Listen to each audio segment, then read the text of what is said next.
Ah là là, Google, YouTube, Gmail, Drive, tout ça, ça peut nous sauver la vie et tout ça, c'est géré par Google ou Alphabet pour les intimes. Mais du coup, vu qu'ils donnent des services, on est d'accord, et que même par exemple sur YouTube, eh ben ça profite à tout le monde, et bien alors, comment gagnent-ils de l'argent? Et bien c'est ce qu'on va voir aujourd'hui dans cette vidéo. Numéro 1, les publicités. Non, Google ne met pas des pubs de leur plein gré sur vos navigateurs favoris, mais certains annonceurs peuvent payer Google pour être affichés. Vous savez, ces petites annonces qu'on voit en haut des liens qu'on cherche, eh bien c'est tout simplement des annonceurs qui ont payé pour se retrouver ici.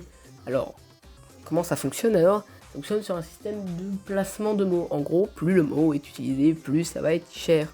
Ça paraît bête parce que ce serait l'inverse normalement. Pourtant, c'est pas le cas et c'est un système bien huilé et bien juteux.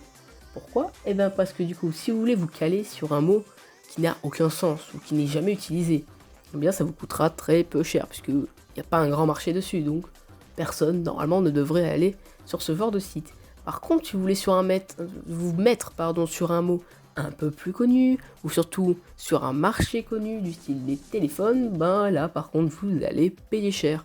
C'est comme ça que fonctionne la machine de Google pour les publicités. Mais forcément, ils n'ont pas non plus une seule source de revenus. Et on va voir ça tout de suite. Numéro 2, la revente de données. Ça y est, parlons du sujet qui fâche. Et oui, Google vend vos données à des annonceurs pour mieux vous cibler. Et je pense que vous le saviez.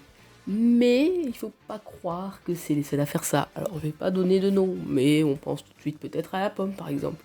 Et oui, on ne peut pas vivre sans ça. Ça rapporte beaucoup trop aux marques comme Google, Apple ou même d'autres. Là je cite les plus connus et ceux qui me viennent en tête. Mais il y en a pas que deux, vous inquiétez pas. Et du coup, que font Google de ces données-là? Et bien tout simplement, des annonceurs vont leur demander tu peux pas me donner des données. Et en gros, ils vont vous donner, alors, pas forcément des données du style carte bancaire, tout ça, on n'est pas là encore, hein, ne vous inquiétez pas. Mais des données du style qu'est-ce que vous préférez, qu'est-ce que vous cherchez le plus souvent, et surtout vos activités du moment, des choses comme ça.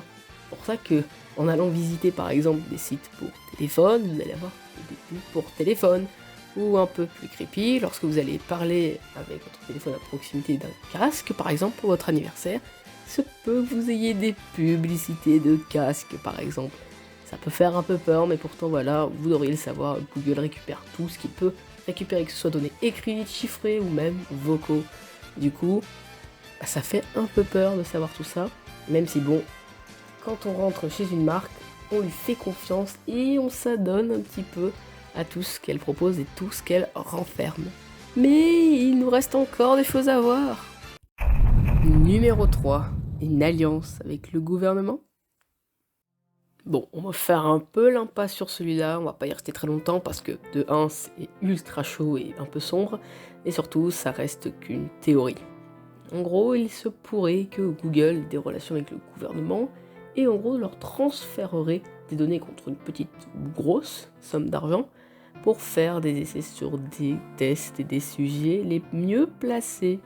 Et oui, puisque même ils entendent tout, donc on pourrait même analyser votre comportement, peut-être même vous suivre et voir si vous êtes un profil adapté. Alors déjà, je vous rassure, on fait pas ça en France et on fait ça aux États-Unis, si c'est vrai, mais surtout, ça reste une théorie. Mais si je vous en parle ici, c'est que c'est pas une théorie comme ça dans le vent. Il y en a des millions de théories sur Google.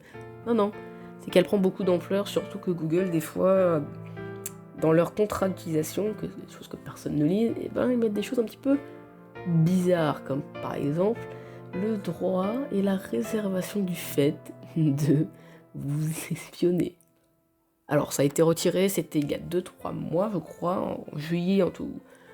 Enfin je ne sais plus trop, désolé, mais j'essaierai de vous montrer ça en montage si je retrouve. Alors du coup, là c'est au montage et il n'y aura pas la vérification donc pour voir si la théorie... enfin, quand est-ce que c'était... Pourquoi? Ah. Parce que j'ai la flemme. Mais en gros, Google, en gros, on voulait vous dire que s'ils veulent récupérer vos données pour en faire des choses et pour ensuite vous cibler ou tracer, eh ben ils s'en gêneront pas. Et le numéro 4, les partenariats. Alors on revient sur quelque chose de plus sympathique pour la fin. Et là, c'est tout simplement les partenariats. Bah oui, hein, par exemple pour les 30 ans de Pac-Man, croyez pas qu'ils ont eu les 3 comme ça. Ils ont fait un partenariat et vous allez vous dire que ce serait à Google de payer. Bah là par exemple non, c'est Namco qui a dû payer pour se faire afficher. Et ils ont pas tort parce que Namco ça reste quand même très connu, hein, ça je le dis pas, je vous le conseille. Mais Google, ça reste visité des millions et des millions de fois chaque jour. Et donc, bah forcément, ça touchera beaucoup plus de personnes et qui c'est un nouveau public. Donc, par exemple, là, c'est Namco qui a payé. Quelquefois, ça a dû être Google. Et croyez pas que Google, il est tout blanc dans l'histoire. Fun fact, hein, ça a un peu rien à voir, mais des fois, ils affichent des choses comme le solstice d'hiver, solstice d'été, et des fois, des jeux en partenariat ou d'autres marques en partenariat. Et souvent, bah, c'est Google qui reçoit l'argent, et c'est normal. Il n'y a pas de problème avec ça. Le petit souci, c'est qu'une fois, ils ont pris une amende qui n'était pas si grande que ça, et Google était un petit peu dubitatif, et ils n'ont pas vu venir ce qui s'est passé, puisqu'ils ont dû mettre sur leur page d'accueil pendant environ 2 jours, comme quoi ils s'étaient trompés, et ils mettaient redirigé vers un lien de la sécurité dans chaque pays différent, donc de la police ou du gouvernement. Je vais vous dire que c'est pas beaucoup 2 jours, hein. Sauf qu'en 2 jours, il y a comptabilisé plus de 472 millions de requêtes, dont 1,4 milliard de passages sur le site. Ça fait beaucoup. On n'a pas le nombre exact de clics sur le site, puisqu'on pouvait cliquer sur le site du gouvernement en question, mais je pense qu'il n'y en a pas deux, quoi.